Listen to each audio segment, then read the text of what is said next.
Well, post 1994, the production house was looking for a deaf actor for their soapie. At that time in space, there was no TV agent for deaf people, so they contacted me through the grapevine because I used to work in the TV industry for a deaf program. So that's how they contacted me. I then went for the audition. It was the first time that they would then cast a deaf person. So they didn't know what to do, and I was there. I was the final one to appear on TV after the audition, and I worked with them for a period of 4 years. Wow. So you've been there for 4 years. So to tell us what was the ups and downs being an actress in TV?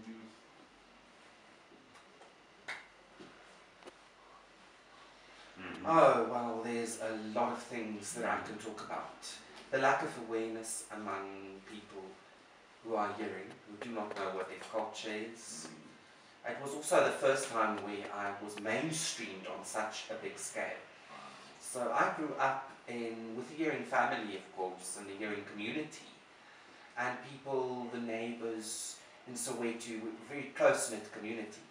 So I am aware of mainstreaming and how to deal with hearing people. But the important thing was for me to create awareness. The biggest problem, of course, was communication. Because everyone wanted to communicate with me, and I had to have the services of an interpreter. And then the interpreter also became one of the actors casted. And that became a big issue. So it's very important that the interpreter's role does not become confused. When an interpreter is there, the interpreter only interprets. That counts for meetings, for when you act, post and pre-production. So, I mean, hearing people would ask questions, and I would come from a very different perspective when I asked questions in meetings. So it's very important for the access that needs to be created. I learned a great deal, and they also learned a great deal from me, so that was one of the most important positives that happened on screen. So what's the future for you in acting?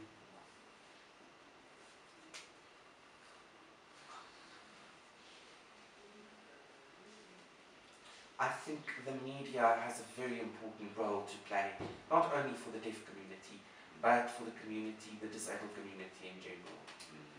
It's important that we need to make sure that enough access to information is created. Parents of disabled people or disabled children need to get the holistic information, and they need to know that disabled people can do anything. So it's important that we need to teach them that disabled people are capable of whatever they put their minds to. We need to show them. Deaf people would not take kindly to perhaps the radio platform. So because deaf people are so visual, the TV platform is very important for us. If another person would be there to act, another deaf person to act on TV, would be very important. Because 90% of parents who give birth to deaf children are hearing. And that's why the minority actually comes from deaf families. And that's why it's important that we teach the community that young people can learn, that they know how to deal with children who are deaf. And that means we as adults or people who are in media and who are disabled themselves, we've got that very important social responsibility to show that deaf people can do anything except hear. Is there any opportunities, like is there any internships in media for deaf people, or any organizations that are fighting for the media for deaf people?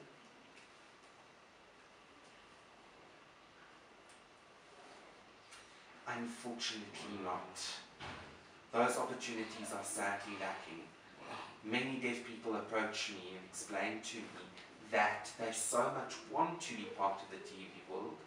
Unfortunately, the lack of access and the lack of interpreters, both of those factors are difficult for interpreters. I mean, Mpo is one deaf person in South Africa. She wants to desperately work in TV production, but it's difficult for her because people are not aware of how to work with deaf people. It doesn't mean that they don't want to, but they fear the unknown. And that's how it creates lack of opportunities. What we need to do is we need to encourage deaf people, and we need to encourage the hearing counterparts. The deaf community is extremely visual, so creative, and the skills are there, but the steps to become part of the TV world, that lacks.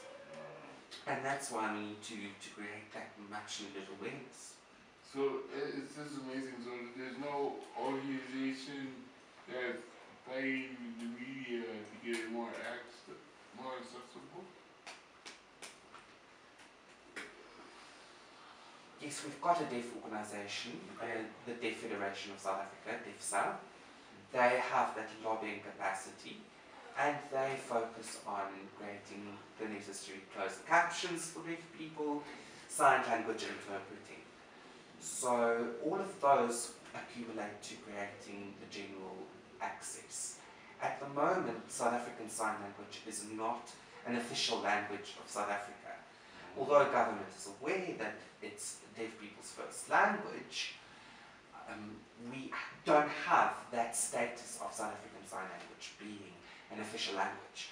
Once that is accomplished, we will have all the necessary resources in place to create that much needed access that the deaf community requires. It's not about deaf people only, it's about hearing people too. Hearing people need to understand that deaf people use South African Sign Language as a mode of communication. And deaf people need to understand their own language as well. So if there's like a deaf teenager or youth or high school student that wants to get into the media and go to college, how does he or she get those opportunities as a young deaf person?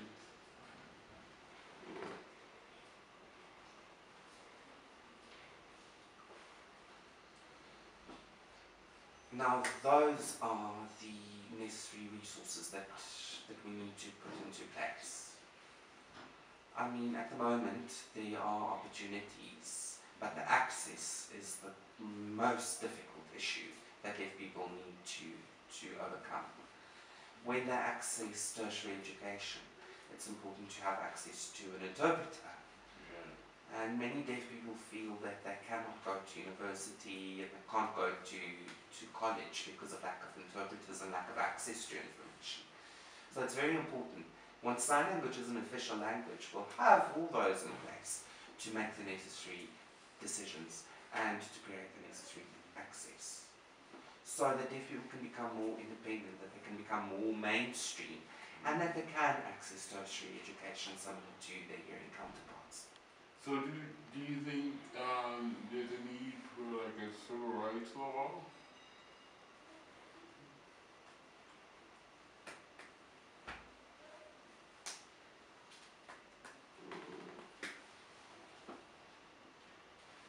Okay, good.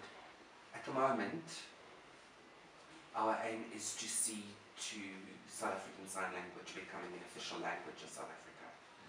Our civil rights organisation is fighting for that to take place. Closed caption for access on TV, more sign language interpreter. One student has obtained her postgrad degree, a master's degree in South African Sign Language linguistics. And I hope this is also proof that South African Sign Language is an academic language. And that can be the proof and the evidence that we need. And from there on, things will fall into place. That is what we believe. DEFSA's aim is to make sure that all deaf people have access on a variety of platforms, and only once sign language becomes an official language.